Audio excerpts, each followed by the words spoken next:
Welcome to Two Giant Goofballs, a New York Giants podcast. Are you a goofball that loves Giants football? If so, sit back and relax as we talk about the team that both excites and frustrates us so much. And now, here are your goofball hosts, Drew and Rob. Welcome, fellow goofballs, to Two Giant Goofballs, New York Giants podcast. I am Drew, joined as always by... I'm Rob. Wrapping up this week with some exciting OTA news. Ooh, TAs. And yeah, there was a fight, guys. There was a fight. Everybody likes a good fight at camp.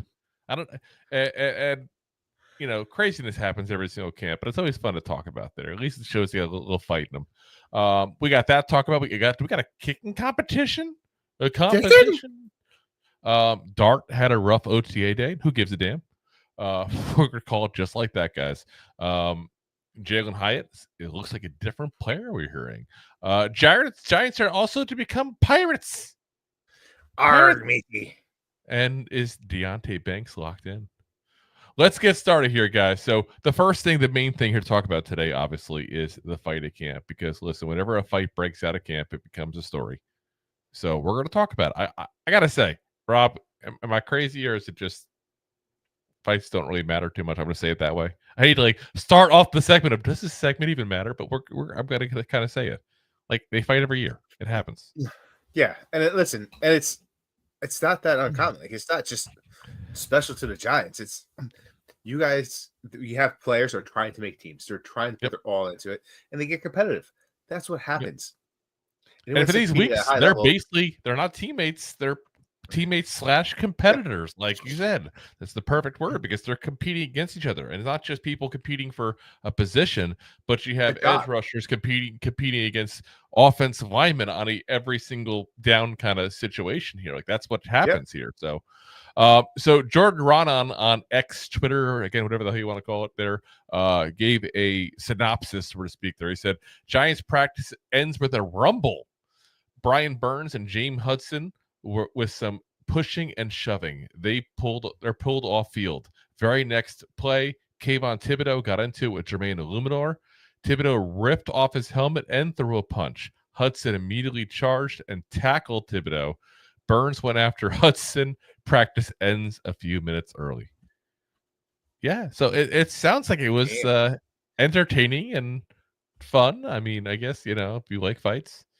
I don't know. I haven't been a fighting myself in decades, but yeah, I mean, that's a big guys fighting too. That wasn't like the punter and the snapper were getting into it. Like, you're talking like edge rushers and offensive tackles, and like you're talking about close to half a metric ton. Yeah, it was literally a giant fight. I mean, that's a big guys there. Now, Brian Burns talked about it after practice, said heat got to us. It's a violent sport we play. Guys trying to get better. Tensions raised a little. Heat getting a little higher. Guys getting a little more agitated. But it ain't that deep. We squashed it. I feel like it's healthy at times. I feel like it's healthy to a certain extent, though. You still want to get your work done at the end of the day. But that's competition. That dog, that edge that we need to have is needed. So I'm glad to hear it's over. I guess the only problem I have with it is the whole punching. Like you need to punch a teammate, But again, it happens every single year, and it's funny because I remember the last couple of years, like, oh, this team's got some fight. They were out there fighting and punching, and this is the attitude we needed. Didn't really help us win the last couple of years, guys. Listen, I mean, at the end of the day, they're a family, right? They're a work family, whatever you want to call it. Like, they're teams, like, they're close. But I have an older brother, and we got along 97% of the time. But there's a few times we fought, and we swung down. And that's happens. Like, who won? It depends on how old we were and how much bigger he was than me. There's also the time like where he and I were arguing over who could go into whatever room, and we flipped the door off the jams. Oh my god! Ripped it right off the frame, and then immediately stopped the fight. And we went, "How do we fix this?" Yeah, we immediately stopped fighting. It was like, Yeah, that's definitely a fix-it scenario. But again, I don't want to read too much into this. I feel like guys get excited and go, "Oh, look, they got some fight." And like again, it hasn't helped us win the last couple of years. So it's like, okay, they're fighting. I think it's just like Brian Bird said, he got to them. They're in competition mode. That's where I said. And Deb, honest Rob, did your sister ever win a fight? It's a brother, not a sister. Yeah.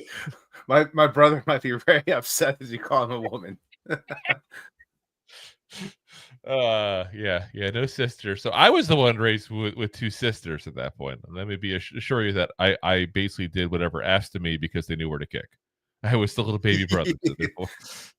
So yeah. Think. Yeah. This is why I have no kids now. But again, like I said, I don't think it's a big deal. I don't like the punch being thrown. It's the only issue I have per se. But again, it's not a big deal per se. It happens every single camp. As long as they come out next time, because this is the 6th OTA practice now. If they go out for OTA practice number 7 and there's no further issues, then it is squashed, just like Brian Burns said. And it'll be much ado about nothing because, quite frankly, again, it's a slow time of the year news-wise. So little things like this do kind of blow up bigger than they have to. To be very frank, if media wasn't there, nobody would know about it. Nobody would talk about it. But Jay says, what were they arguing about? Who was more overpaid? Well, I don't think James Hudson's being considered overpaid, but, I guess you could say that because he also hasn't played very well and still, makes more money per year than any of us. But, it is what it is. But, again, I wanted to bring it up more because I don't want people to go ahead and, blow this out of proportion, because that's what happens all the time. Don't blow it out of proportion. It's nothing big. It happens every practice. Doesn't mean anything whatsoever.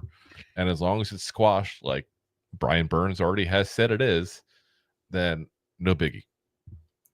We shall see next practice. Oh, am I stirring the pot? Like a chef over here. Ratatouille. Let's talk about the competition at camp that none of us knew was actually going to happen, but probably should have kind of expected a little bit at that point. Kicker competition, and I guess what I'm more surprised on who's involved in the competition, and obviously Graham Gano is, but it's the rest of it that kind of threw me for a loop here. So Ryan Dunleavy of New York Post on X said, my takeaway from Giants special team coordinator Michael Gooball, he praised Graham Gano for returning to his top-notch form late last season, but left the door open for a kicking competition with Jude McAtamney. I never can pronounce that kid's name right this summer. Now, here's the exact quote. McAtamney. I don't know why I can't ever. It's like snapping my fingers. I can't do that either. I can't do it. I literally can't do it. I don't know. I was lefty. I'm inevitable. Can't do it. Anyway.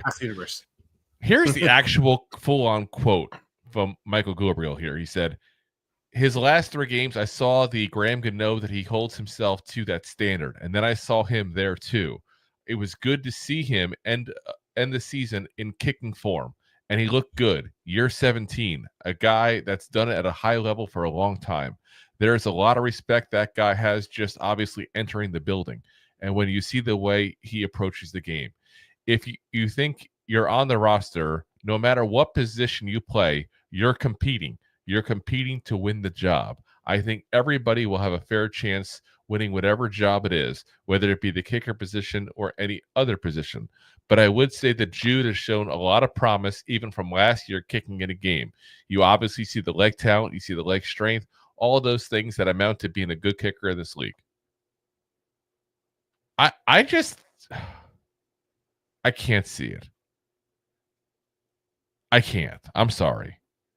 Like, Jude couldn't even hold down the Rutgers kicking job a couple years ago. Like, I get it that he also, is newer to the sport. He's had a couple of years of NFL coaching that's probably helped him. Like, I don't want to say that there's no chance he ever becomes like. I'll never say there's no chance for anything to happen in life. That's just life. Just when you think you know what's going to happen, life always throws you a curveball. That's just the way it is. But I just feel like what's going to happen is Graham Gano is going to have to show he's the Graham Gano of old in practice throughout this entire training camp. And the margin of error for him is so slim that if he starts slipping just even a little bit, or he gets a minor injury, do not be shocked at all if the Giants bring in a veteran kicker. Yeah, that's fair to say. Not Jude. Jude is, listen, again, undrafted rookie for Asian last year, doesn't even cost as a roster spot because of the international player program. I don't think that's the guy that's going to take his job from him potentially. But somebody will cut somebody at some time. That's life at the end of the season. And it wouldn't shock me at all if that scenario happens because we're paying him a lot of money. You know. Let me see. Yeah. I mean, what's he getting, like $9 million? I'm looking it up to verify real quick. It's not 9, but 5.7. 5.7. We saved $2.5 million if we cut him. Now, actually, I take it back because it's a post June 1st cut. So we would save 4.4. So yeah, $4.4 million we'd save. We'd have to put $1.25 million onto next year, and we have $1.25 dead cap this year too. Yeah, it's post June 1st. If you cut him, that's it gets split. So I mean, listen, to save $4.4 million, guys, that could be Gabe Davis. Could be. I'm just throwing it out there, and that's not me hoping ill upon Graham Gano. You know, we said we first started this podcast even years ago that he could be one of the best players on his roster. The best player on the roster. Like that's, you know, obviously that was before Dexter Lawrence broke out, who obviously is now the best player on this roster. You know, before obviously we had Malik Neighbors, who's the best offensive player. You know, at the time we were like, is it? You know, it's before Andrew Thomas really broke out even that year too. So. At the time, we were like, yeah, Graham Gano might be the best player on this roster, scary as that sounds. But, you know, it's been a couple of years now. He's 38 years old, as he mentioned, 17 years in the league. And I just think that, like we always say it. We always say the cliche, and it's the truth. The best ability is availability. And he's been 100%. Injured the last couple of years. We put into binds because of ourselves. Let me be very clear on that. The Giants just doing things to themselves. Fault. It's not his fault he got injured. The Giants are like, we're going to put you out there anyway. 2 years in a row. 2 years in a row. Like, learn from your mistakes. You're doomed to repeat it. Guess what? We were doomed to repeat it last year.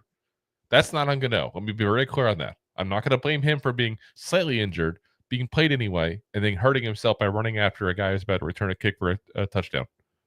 Yeah, especially... We didn't have anyone to back him up. No, that's our fault. I mean, Jude is the backup. Let's be honest. Again, he's the backup. But that game, we'd even call him up in the practice squad. That's what I'm saying. Like there was nothing. Yeah. TER. And I'm sure if you look at the snap counts for that game, there's probably a couple guys. You know, that's just Jay with the best abilities availability while giving his side eyes to Roberto. Wow. You're getting called out by the fan base now. That's not good, Rob. Yeah, I get the New York market and I get stuck out there. Yeah. Well, the nice thing is they know if you're going to be on the show or not based on how late we are. Yeah. But 5 minutes late. Anyway, again, I do think it's something to keep an eye on during training camp. See what happens as far as if Graham Gano is performing well. If you hear any rumblings, because you'll hear rumblings usually before a move happens. But I think, again, if he's not looking like himself, there's a good chance that Graham Gano is out before the season even starts because of the money, because of the fact that he's had 2 years injured in a row, and he's older.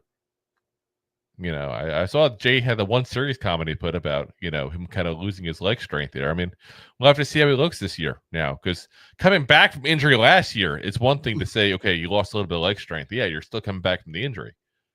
Maybe only 80 or 90%. Now that he's had the whole off season to, heal up and get better, it's not like you have to like nonstop be a trainer and run around and do all kinds of crazy things as a kicker. Not trying to disrespect the position, but it doesn't require the same training methods that linebacker and wide receiver and all do. Yeah. It's like playing the outfield in baseball. Like you kind of have like a little. Well, no. Because those guys, they have to run bases fast and stuff like that, or run down. There's still things they have to do. I'm just saying, like playing outfield. I'm just saying the whole position overall. Just where you're out there. I get it. I'm just saying it's not like Graham Gano is working in the gym nonstop. Yeah. Like it's not he's like bulking up and beefing up here, He's sitting there just doing nothing but squats. Yeah. It's not like Steve Weatherford over here when he was the punter was like jacked beyond belief. He was, remember? He still is too. Like I still follow him on social media. He's still jacked. Beefcake. He is. He's jacked. So like I said, we'll have to see what happens. Kind of keep an eye on it. It's one of those, we're not going to have an answer for what's going to happen until probably towards the end of training camp.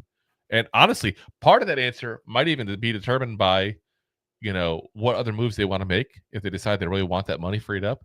Some of that could be freed up. Some of them could be also by, what they, see on the open market.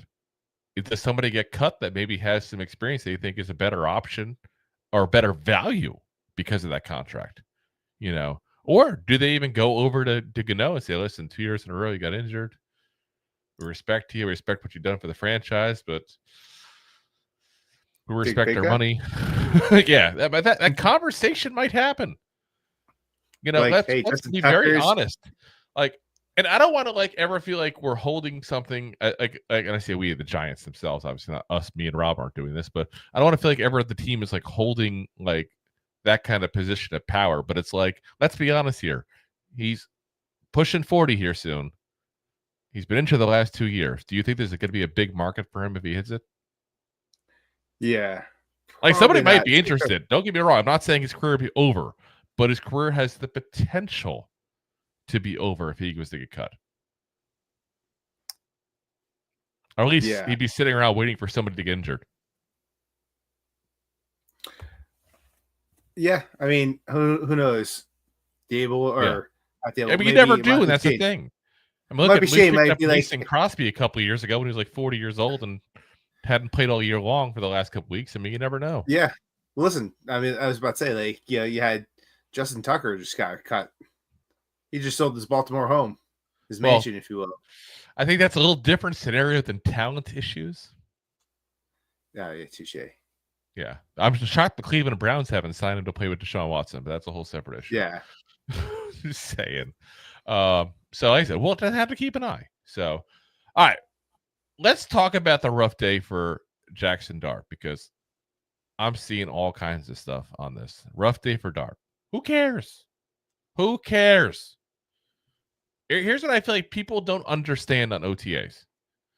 The point of an OTA is to not have the quarterback pat himself on the back there and give him all the easy ones.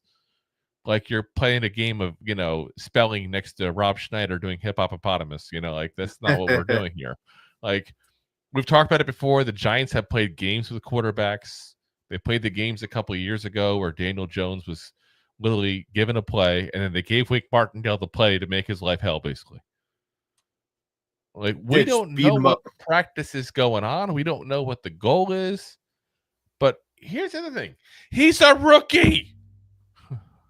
He's supposed to get his spot picked.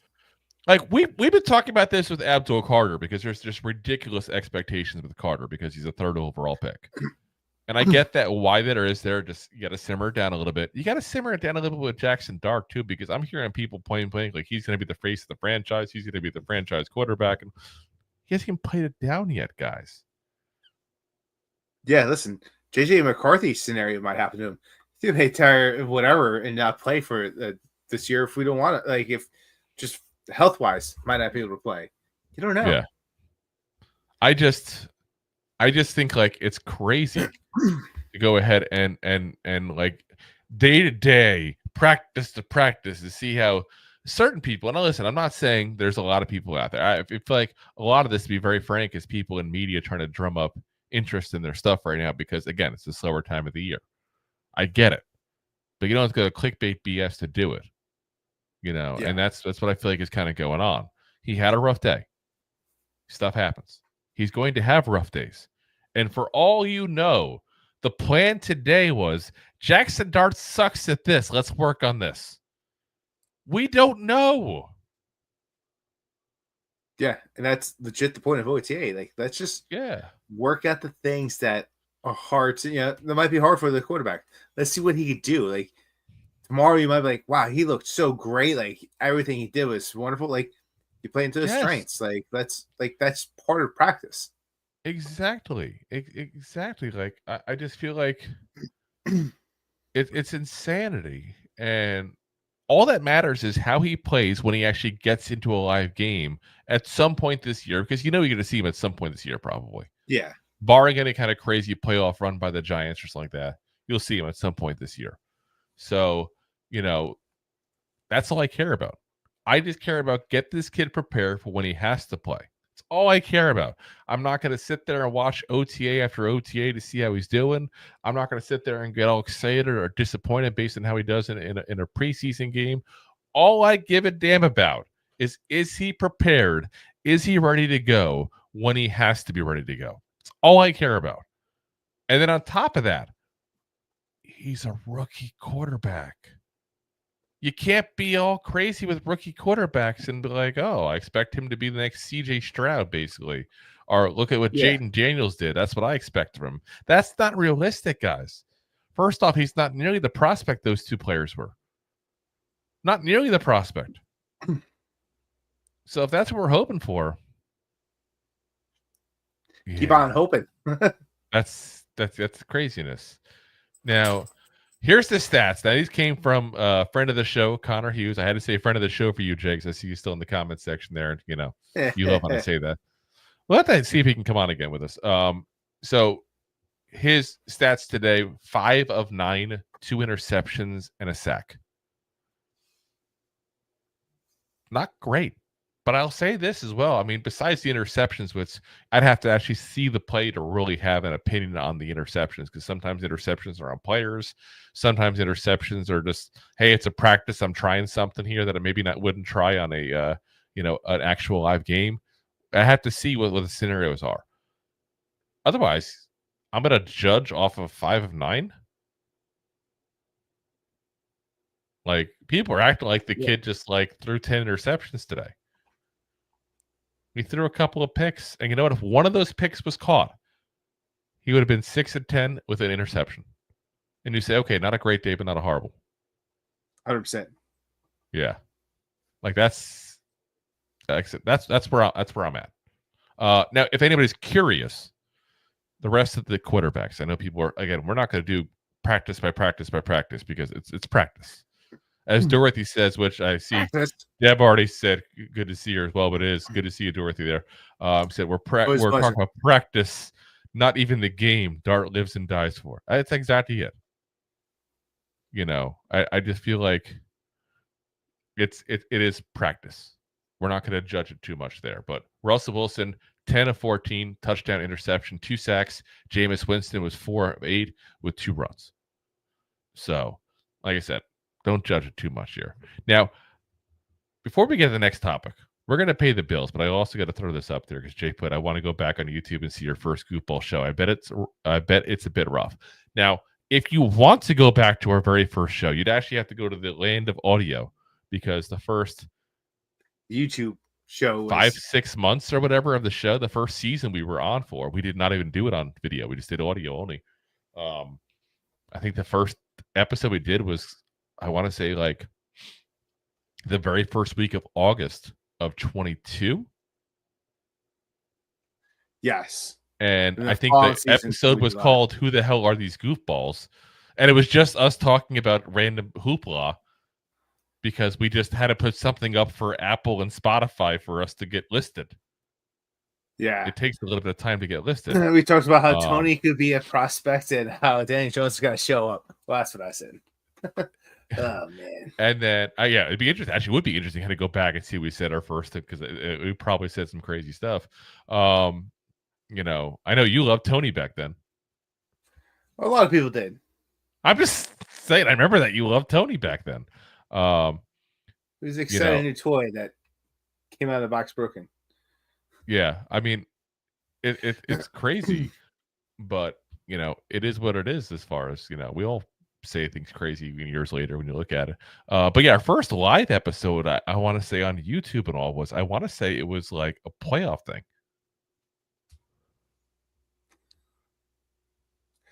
It may have been. Now, Dorothy also says, can you guys do an episode on how you guys have so few subscribers while putting in so much quality for so long? It seems impossible. Well, Dorothy, this gets back to we suck at marketing. But we tell you guys this all the time. Jay's comment right after. Yeah, like this is what we say. This is what we say all the time. We suck at marketing. Like we don't try to say otherwise. We admit it freely. Part of what it is, to be very frank though, too, is that we started this show knowing absolutely nothing. Like I said, the first year of the first season, which was obviously the only good season the Giants had, we didn't even do video. We did audio only. That was a mistake. We just learned from the mistake. The first year and a half or so, we did YouTube. We had no clue what we were doing. We were just putting videos up and posting them. Yeah.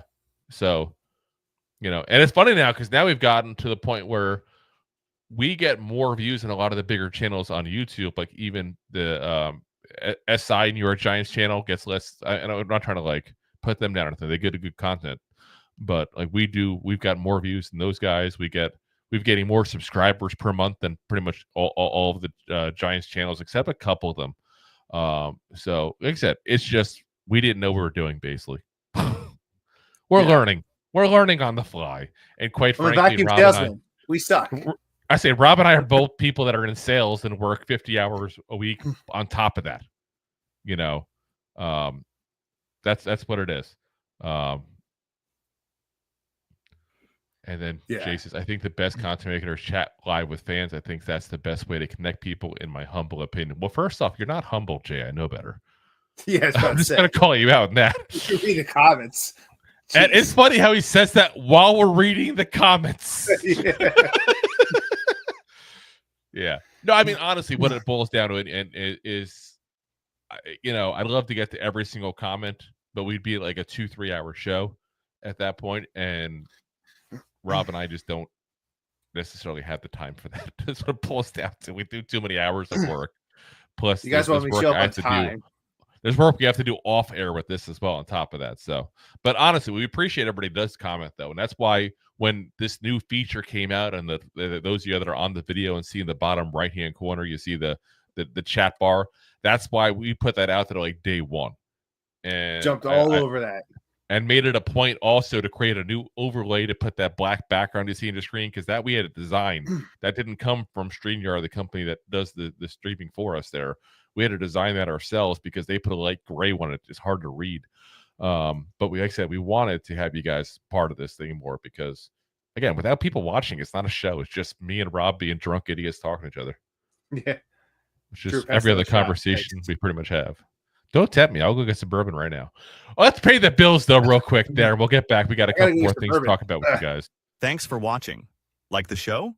Of course you do, or you would have turned it off by now and not be hearing me. There are plenty of ways to support the show. YouTube is the best place to join us, and we offer memberships there with fun benefits like custom emojis and early access to video clips. Of course, there you can also send super chats and stickers to send one-time support payments. The best way to support the show is to buy these drunk idiots beers at buymeacoffee.com/2giantgoofballs. Along with one-time support payments, there are also monthly plans, so you can continue to help kill their livers each month. You can also show people that you are a goofball by visiting our store at 2giantgoofballs-shop.fourthwall.com. We got everything from shirts, hats, phone cases, funny candles, buttons, stickers, and even a 2 Giant Goofballs towel to dry off your goofballs. Of course, you can always support the show for free by simply hitting the like, subscribe, and share button wherever you are watching or listening to this. Hit the thumbs up on YouTube. Leave a 5-star review on Apple Podcasts. It helps the show tremendously, and quite frankly, the goofballs suck at marketing and need your help to get the word out. Thank you for being part of the Goofball Army and for taking the time out to support the show.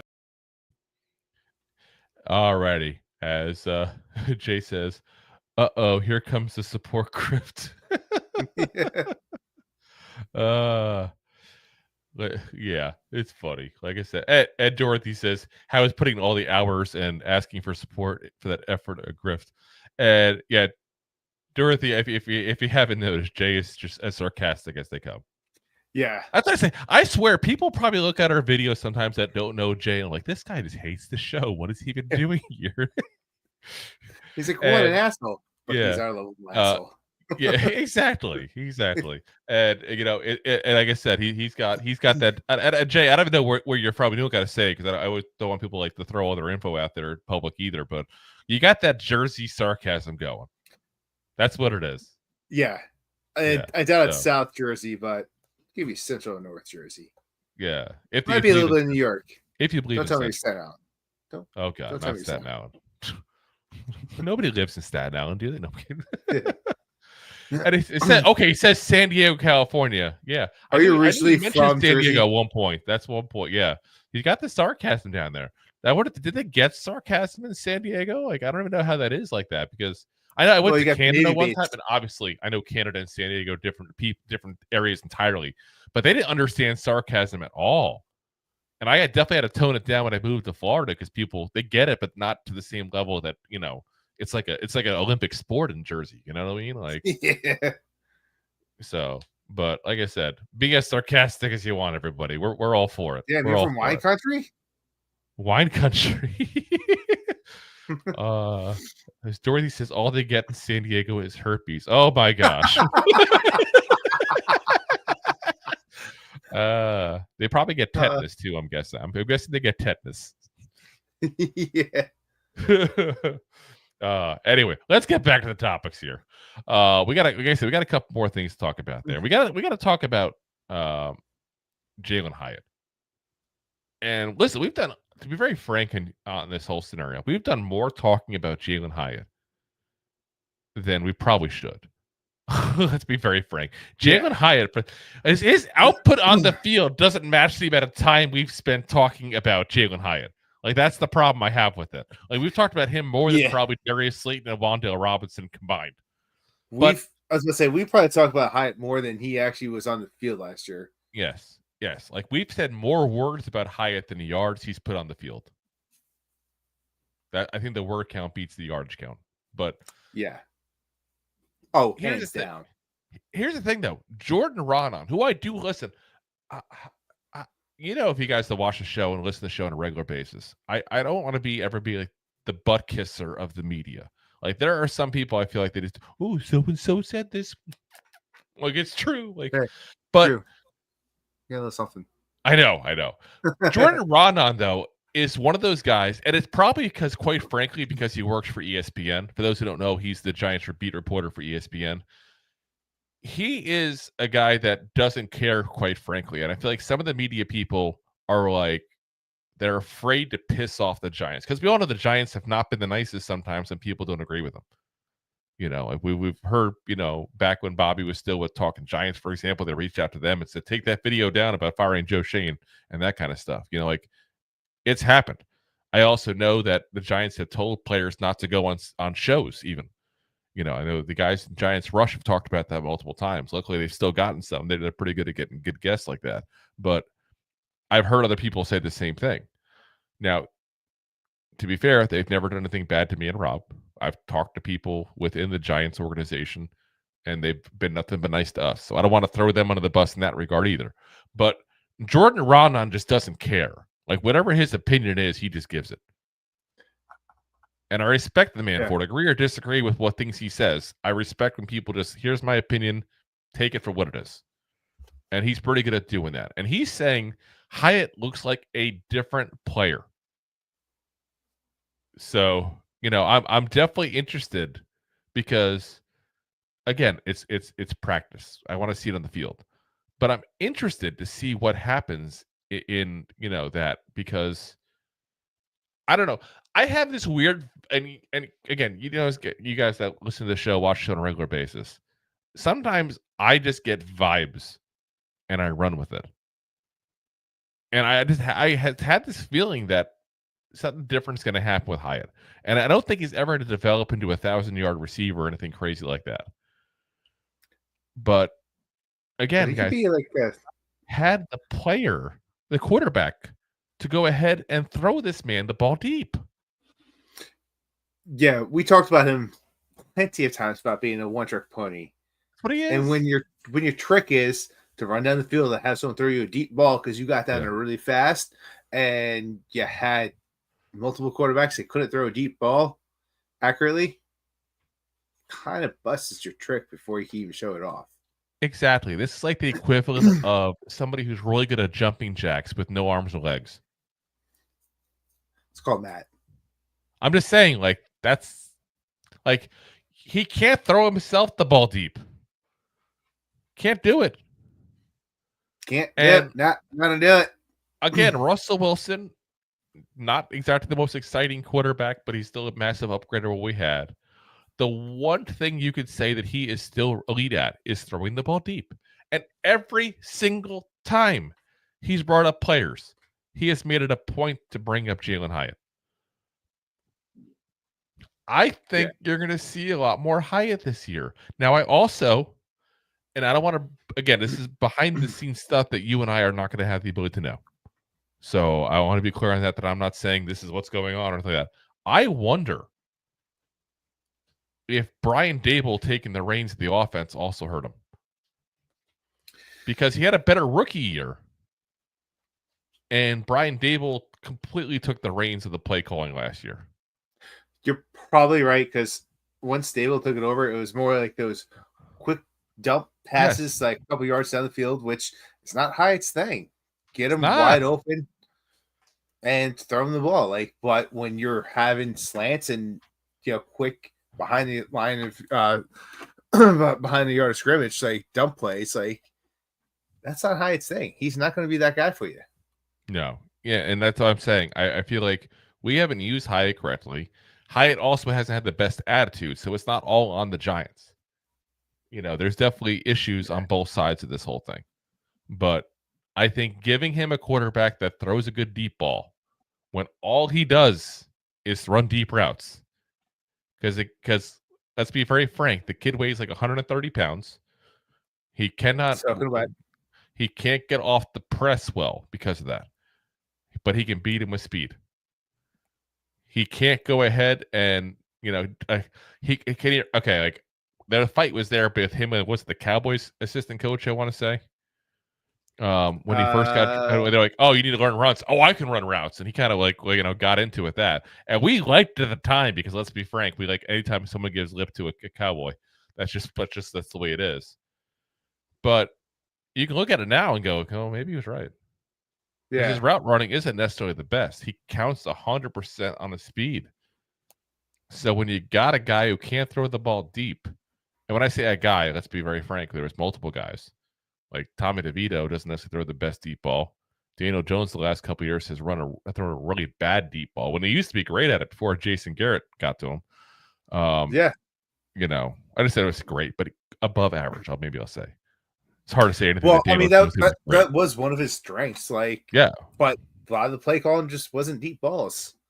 Yeah, like I said, and then I think was it 2022? He had the best completion ratio for balls overthrown over 25 yards. Yeah. But we've also did I think 12 times that season. So when you go 9 for 12 and makes it easier to hit than that, So like I said, I'm curious to see what Hyatt brings. And like I said, I just get this vibe, and part of it is, to be honest, is the Russell Wilson thing. Like the fact that he brings him up every goddamn time he talks about players. I really think that Russell Wilson is gonna, because he knows, listen, say what you want about Russell Wilson. Again, he's not the perfect player. He's not the elite guy he used to be.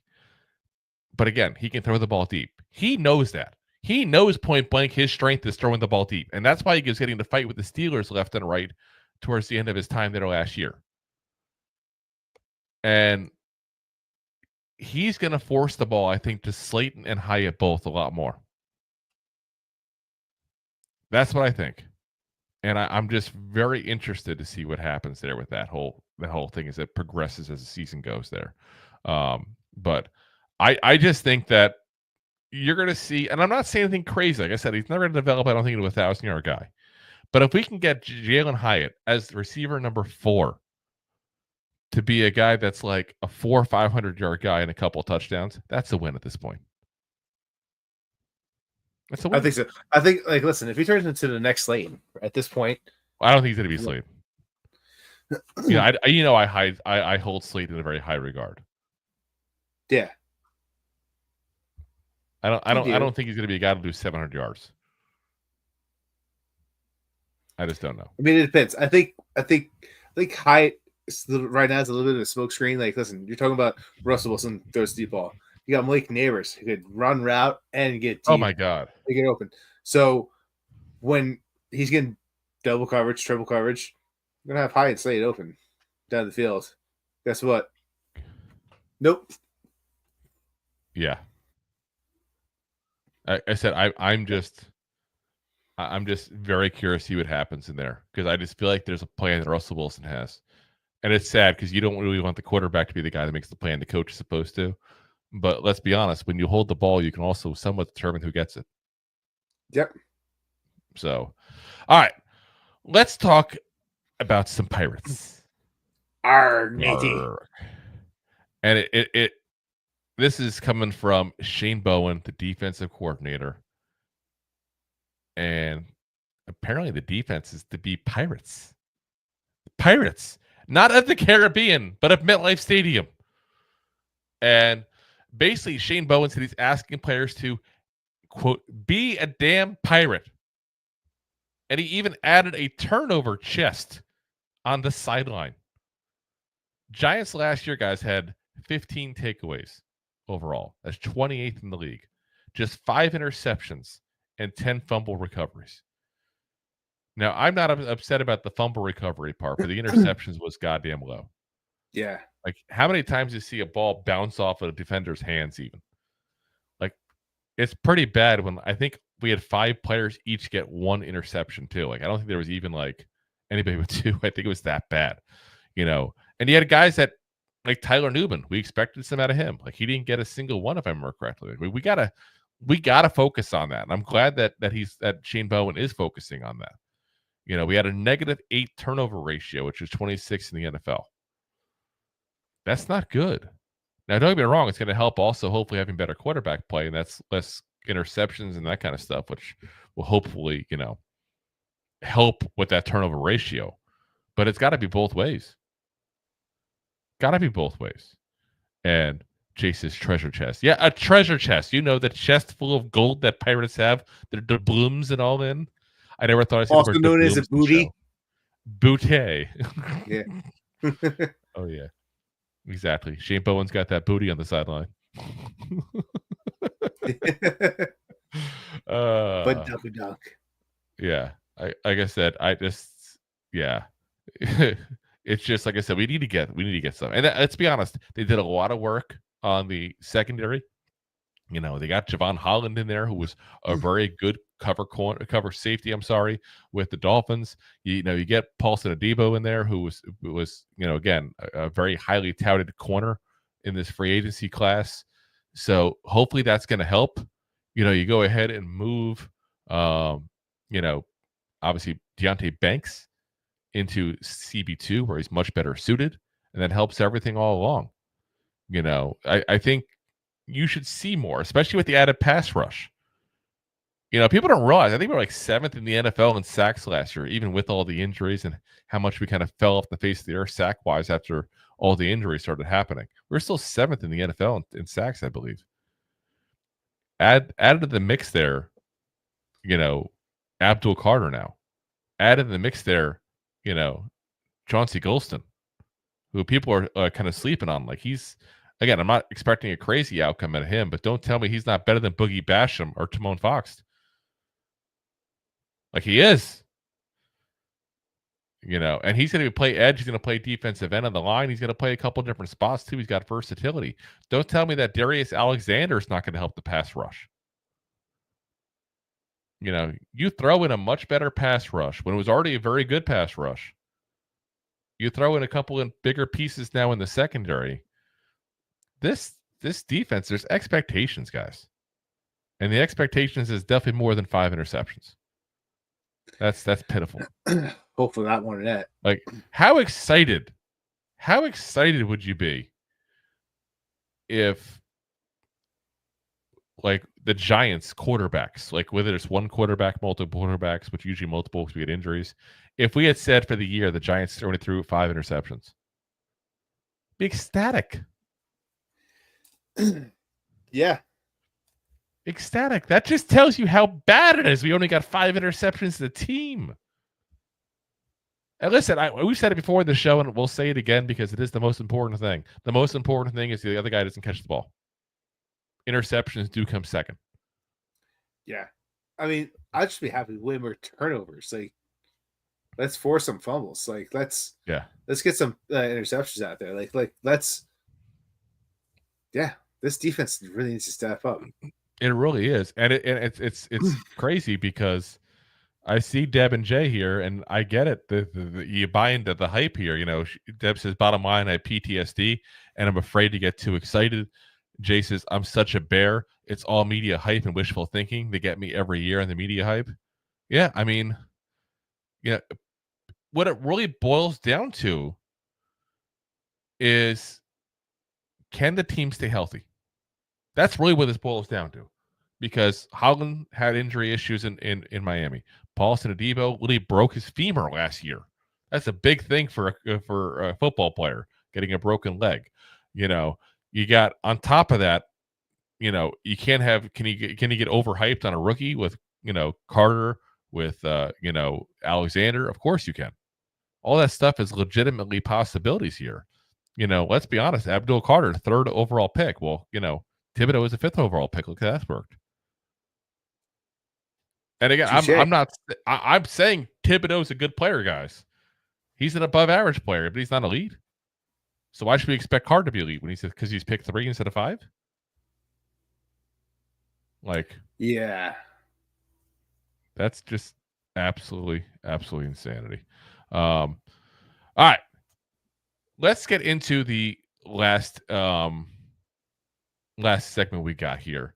But before we do that, real quick, because I see Dorothy put up here. Does anyone remember when Joe Horn did the cell phone celebration? He had 4 touchdowns in that game.